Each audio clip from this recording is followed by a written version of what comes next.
Greetings, it's Ian from RTO here. Welcome to a new album review. Well, this one's not a new album, it's more of a redo. And we're talking about, of course, Roger Waters' The Darkside of the Moon redo. Now, this is Roger's 7th album and it came out last week. It's basically a re-recording of the 1973 album The Brilliant Darkside of the Moon. And that's why it's up here this week, because of this. So according to Mr. Waters, while he was working on the lockdown sessions, where he stripped back some more recordings of Pink Floyd and solo tracks, it occurred to him that The Darkside of the Moon could be stripped back for a re-recording done for the 50th anniversary.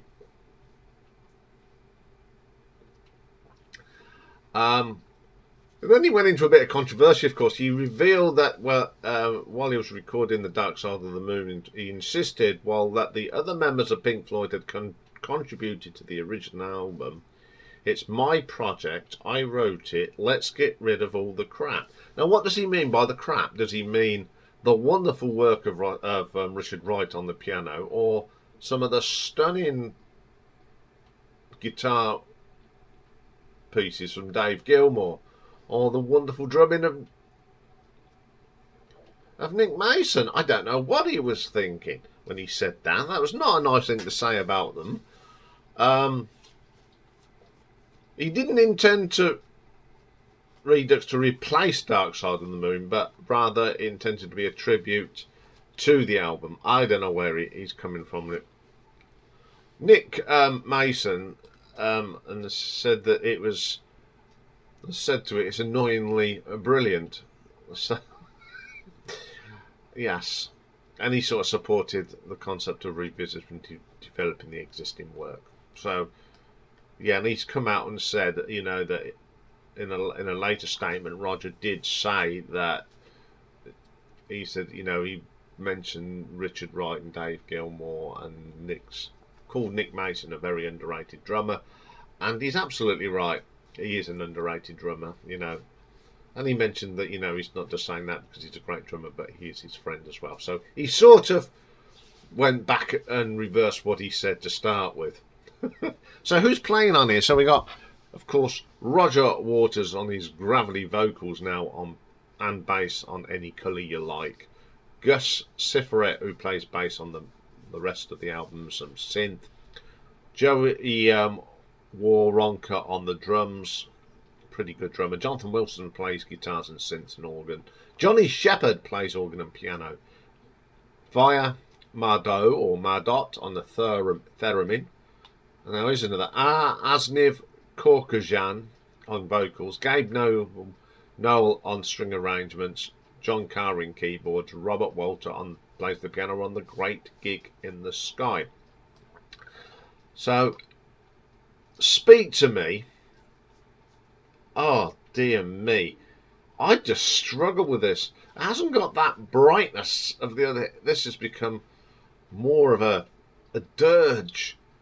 And when I was listening to it, I could recognise some words, so I sort of wrote down them, googled them, and he's actually quoting lyrics, some Freefall from the Obscure by Clouds album. It's slowed right down, and it just doesn't click with me. Then Breathe in the Air. Again, it's just this. I just couldn't really I can't get my head around it. Then there comes On the Run. Now, in a strange sort of way, this is not about the music, but what he's saying. The words are quite nice, and for what this is, it really does sound like. Then comes Time. I quite like this. Obviously, it's been slowed down and stripped back, but it's okay. You can recognise it as Time. Hasn't got the great Dave Gilmour solo on it, though, of course. Then we come to the Great Gig in the Sky. Now, I think this is probably best bit on here. He's talking about a friend who sadly passed away of cancer, sinus cancer, and it's a letter from his publisher, sent to Roger. And when it said when he died, all Roger wanted was some twine and some fishing stuff. The piano bit in it's quite nice. It's more somber than the original, but again, I think it is the best bit on here. And that story about his friend is really moving. Money. When I first heard this, I didn't like it. Oh my God. I don't like that. The only thing I like about it is the way that Roger says the words. There's quite a lot of aggression in the way he says it now. It didn't suit me at all. Us and Then, not a very inspired version of this. Any colour you like. It's not too bad. You do recognise it. Then we go into Brain Damage. Yeah. And then Eclipse is a very, very subdued version of it, but it's still got the same message. A lot of people have been have liked it. Nick DeResso disliked the recording. Some positive people's Dave Quantick of Classic Rock stated the recording is fine, calling it neither a massive gutting of the original Slavish copy. Now, what do I think of this? Well, I've listened to this quite a lot, and I've come to the conclusion that the best way to enjoy this is just totally forget about that one. Don't compare it to that. Look at it as a fresh piece of work.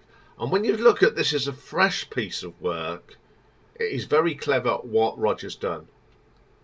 I like some of the narration on this. I love that story about his friend dying. It's sad, but it's quite emotional. But I'm going to say I'm not going to put this down as a classic. And in all honesty, I don't think it will feature in the end of the year review, because I don't think it's good enough to go at the end of the year. And Rocky quite agrees with me under there. But on that, I can say it's very clever, and it's a different interpretation of it. So I'm going to give this an RTO ranking of 6 out of 10. Okay, that's all for today. We'll be back tomorrow though, because Richard and I are doing another video together. Rocky's excited about it already. And tomorrow we're going to do some songs that are better live than in the studio. So that's all for tomorrow. So have a good day, and I will see you tomorrow. Bye for now.